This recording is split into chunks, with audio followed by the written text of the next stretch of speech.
AI art just keeps getting better and better. They're saying that someday we're going to come home from work and we're not going to turn on Netflix to watch Squid Game Season 6. We're going to just type in an AI prompt and we'll be able to watch a video of whatever we want. Like, say, mimes fighting evil fascist mimes in World War II. You know, why don't we go ahead and use the current state-of-the-art technology that's available to consumers and see where we're at with that right now? It's not very satisfying, is it? But it's easy to see the potential. It's easy to see how much better this is going to get over time. We are headed for a world of instant, on-demand entertainment with no need for writers or directors or actors or musicians. This is going to replace books and movies and television. Some people think that copyright is going to hold back the AI art floodgates. Courts have already ruled that music produced with AI can't be copyrighted. Now, the UK is trying to fix that, but I don't think that's the actual problem. You see, the story itself and the characters and the imagery isn't what needs to be protected by intellectual property laws anymore. It's the algorithm and the models that were used to produce the content that's important now. Content, like books and movies and music, but also the concept of storytelling itself and the news and documentaries, all of these things are now going to be as ephemeral and disposable as a gas station hot dog. And the big tech corporations are not going to create engaging stories that entertain, inform, and inspire. They're going to focus on holding people's attention long enough to generate ad revenue and get their monthly subscription fees. Remember the interview with Mark Andreessen where he said that the Biden administration had this creepy plan to create a cartel of a small handful of megacorporations that would have control over AI technology in the United States, and that if any startups formed that threatened this, they would be shut down through lawfare and covert government action. That's because they want to control AI the same way that they control the corporations that run the mainstream media, newspapers, and television. And for the same reasons. If you've been following me for a while, you might remember that one of the first applications they had in China for advanced AI tech was artificial news anchors. 和搜狗公司联合培育的全球首个 AI 合成女主播。我的名字叫辛小猫。 Do you remember the incident where a Chinese news reporter got in trouble for rolling her eyes after Xi Jinping made a particularly ridiculous statement? Well, AI news anchors, of course, will read anything you tell them without ever showing even a sliver of dissent. Meanwhile, big tech has collected massive databases of petabytes of data of the most intimate details of our personal lives from our smart sex toys and e-toilets. And the brave men and women of our intelligence agencies will scour this information in order to determine who is a terrorist.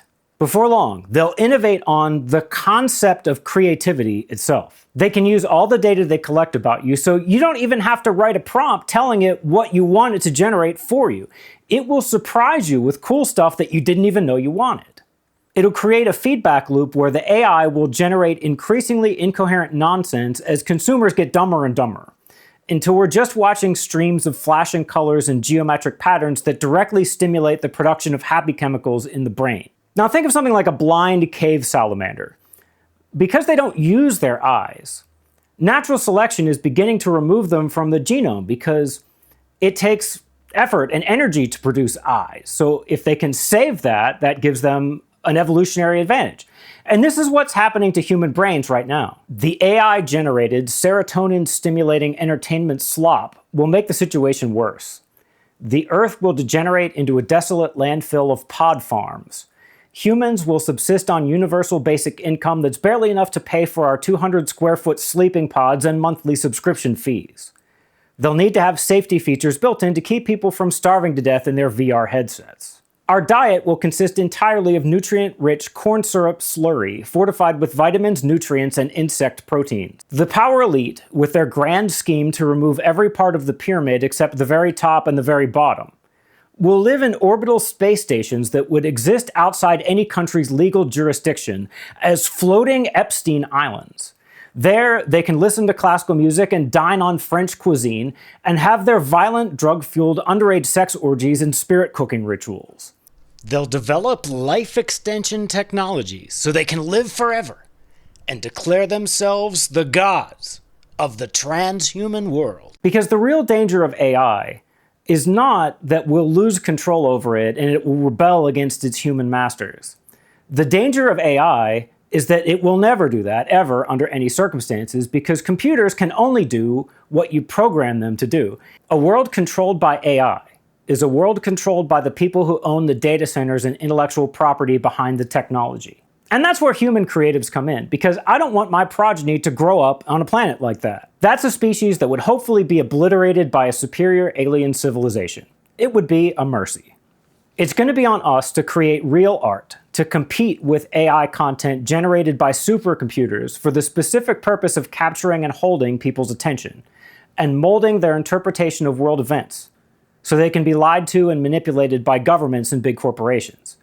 It's going to be difficult, and we might lose. The same way many people choose doom-scrolling social media over attending an opera or playing Trivial Pursuit.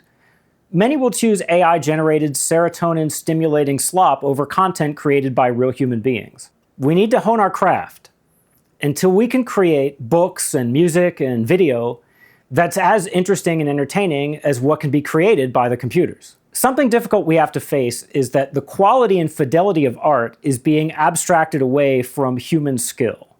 Even the photorealistic, absurdly beautiful Renaissance art could eventually be surpassed on a technical level by images created by AI. What the AI cannot do, will not be permitted to do, is question the narrative produced by the authoritative voices of governments, NGOs, and big corporations. What little non-fictional discussion of current events, history, and philosophy will take place in the AI content farms will be artificially restricted to the Overton window, which will be as tiny and rigid as they can possibly make it. We will need to be the ones to challenge power, to explore the great questions of our existence, to weave satire and social commentary into fiction, and to make nonfiction as fun and engaging as a superhero film. You know, like we always have. It's just that the stakes are a lot higher now. It's a harsh world out there, my friends, so please, keep thinking. Bye-bye.